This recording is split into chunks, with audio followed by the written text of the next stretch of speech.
6 अगस्त 1945 का वो खौफनाक मंजर जब हिरोशिमा पर मौजूद 80,000 से भी ज्यादा लोग केवल पलक झपकते ही मौत की नींद सो गए और उन लोगों को तो अपनी मौत का कारण भी नहीं पता था। कितना खतरनाक रहा होगा अपनी मौत को देख पाना। हम बात कर रहे हैं हिरोशिमा और नागासाकी में गिराए गए परमाणु बम के नजारे की।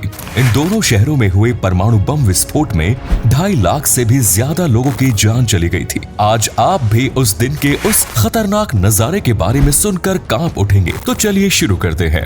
दोस्तों, द्वितीय विश्व युद्ध का सबसे ज्यादा नुकसान जापान को ही झेलना पड़ा था। साल 1945 में जापानियों की जिंदगी पूरी तरह से बदल चुकी थी। 6 सालों से चल रहे लगातार युद्ध के कारण जापान के नेचुरल रिसोर्सेज पूरी तरह से खत्म होने की कगार पर थे। महंगाई इतनी ज्यादा थी कि लोग खाने पीने की चीजों के लिए भी लड़ाई कर रहे थे। सड़कों पर केवल पैदल चलते लोग और आर्मी की कुछ गाड़ियां ही दिखाई देती थी। पेट्रोल की कीमत के कारण ये नॉर्मल लोगों की पहुंच से बहुत दूर हो चुका था। सड़कों पर थोड़ा बहुत पब्लिक ट्रांसपोर्ट ही जिंदा था, वो भी नाम मात्र के लिए। 6 अगस्त 1945 सुबह के 7 बजे का समय, जब हिरोशिमा में आर्मी के द्वारा एक अमेरिकी विमान के घुसने का अलर्ट जारी किया गया। हिरोशिमा के सभी लोग हमले की आशंका से घबरा गए और वो चलने वाले सारे रेडियो कार्यक्रमों को बंद कर दिया गया। जापान की स्थिति इतनी कमजोर थी कि वो इस हवाई जहाज की जवाबी कार्रवाई के लिए अपने प्लेन तक नहीं भेज पाया, क्योंकि उन्हें चलाने के लिए जापान के पास पेट्रोल ही मौजूद नहीं था। थोड़ी देर बाद ही विमान वापस चला गया। सभी लोगों ने सुकून की सांस ली, लेकिन सुकून की सांस लेने वाले इन लोगों को ये पता नहीं था कि अगले कुछ ही पलों में ये सांस लेने के लिए भी मोहताज होने वाले थे। कुछ देर बाद उस विमान ने फिर से हिरोशिमा शहर में एंट्री की, लेकिन इस बार जापानी सेना निश्चिंत हो चुकी थी। उन्होंने सोचा पिछली बार की तरह ये विमान फिर से वापस चला जाएगा, लेकिन अब जो होने वाला था वो किसी ने सोचा भी नहीं होगा। अभी तक इस युद्ध में जापान ने जो खोया था वो आने वाली तबाही के सामने कुछ नहीं था। 6 अगस्त की सुबह 8:15 बजे का समय हिरोशिमा के इतिहास का सबसे मनहूस दिन माना जाता है। उस अमेरिकी विमान ने हिरोशिमा पर 3.5 मीटर लंबा और 4 टन की वजन वाला एटम बम गिरा दिया, जिसका नाम लिटिल बॉय था। दूर से लोगों ने इस विमान से किसी चीज को गिरते हुए जरूर देखा, लेकिन वो समझ नहीं पाए कि आखिर ये चीज है क्या। उस बम को जमीन तक पहुंचने में लगभग 43 सेकंड का समय लगा, और जब ये बम जमीन पर गिरा उसके 1 सेकंड के अंदर हिरोशिमा की 80% आबादी की मौत हो गई। इस बम का विस्फोट इतना खतरनाक था कि लगभग 12,500 टन TNT के बराबर ऊर्जा निकली। इस बम के कारण एक बहुत बड़ा आग का गोला बना, जिसे उस प्लेन में बैठे पायलट ने भी देखा। इस बम की गर्मी से बनने वाला आग का गोला इतना बड़ा था कि ये सूरज की तरह दिखाई दे रहा था। इस आग के गोले से लगभग 10 लाख सेंटीग्रेड से भी ज्यादा का तापमान जनरेट हुआ, जिसने उस जगह की 1 किलोमीटर में मौजूद सारी चीजों को पलक झपकते ही केवल राख बना दिया। इस बम विस्फोट से इतनी तेज रोशनी निकली कि हिरोशिमा के लोग पूरी तरह से अंधे हो चुके थे। उन्हें कुछ दिखाई नहीं दे रहा था। वो अपनी मौत को भी अपनी आंखों से नहीं देख पाए। उनको केवल इतना एहसास हो रहा था कि उनके शरीर की चमड़ी लटक चुकी है और चारों तरफ एक अजीब सी गर्मी है, जिसे उनका शरीर सहन नहीं कर पा रहा।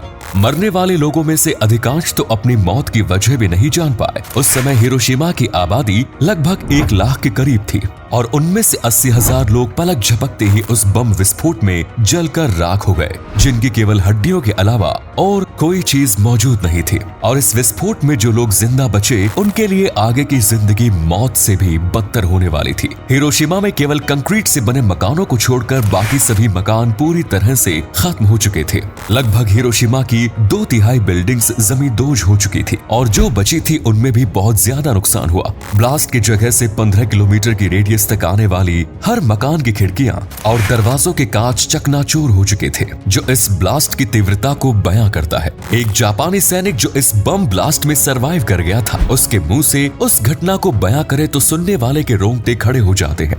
यामागुची जो जापानी सैनिक थे, जब उन्होंने उस परमाणु बम को गिरते देखा तब वो जमीन पर लेट गए, और जैसे वो परमाणु बम फटा उसकी तीव्रता इतनी ज्यादा थी कि यामागुची जमीन से लगभग 1 फीट से भी ज्यादा ऊपर की तरफ उछलते थे। और जब उन्होंने अपनी आंखें खोली तो उन्हें केवल अंधेरे के अलावा और कोई चीज दिखाई नहीं दी। अपने हाथ से चेहरे को छूने के बाद उन्हें एहसास हुआ कि उनके चेहरे की चमड़ी लटक रही है।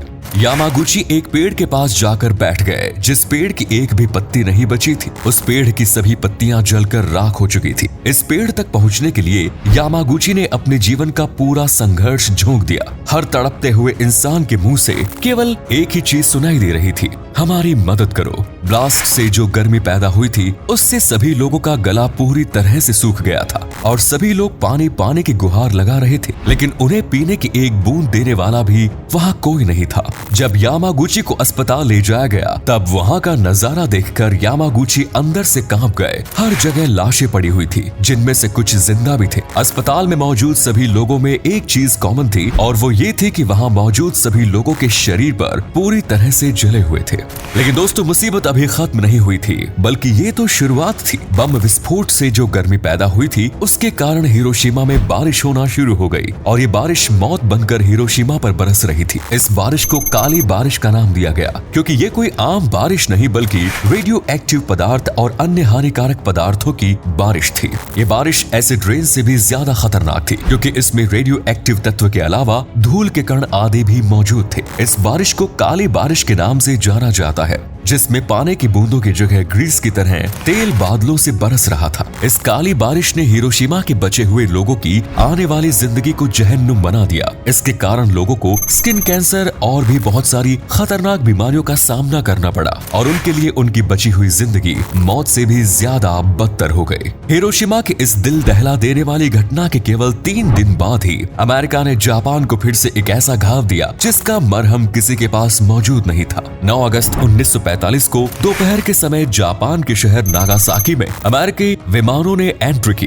अमेरिकी विमान B-29 ने नागासाकी पर दूसरा परमाणु बम गिराया, जिसे फैट मैन का नाम दिया गया। इस बम को नागासाकी की जमीन तक पहुंचने के लिए लगभग 52 सेकंड का समय लगा और जैसे ही ये एटम बम नागासाकी में गिरा, वहाँ का मंजर भी हिरोशिमा की तरह ही हो गया। इस ब्लास्ट के लगभग 8 किलोमीटर के दायरे में मौजूद सभी घरों के कांच टूटे हुए पाए गए और इस बम गिरने वाली जगह के 1 किलोमीटर के अंदर मौजूद सारी चीजें जलकर राख हो गई।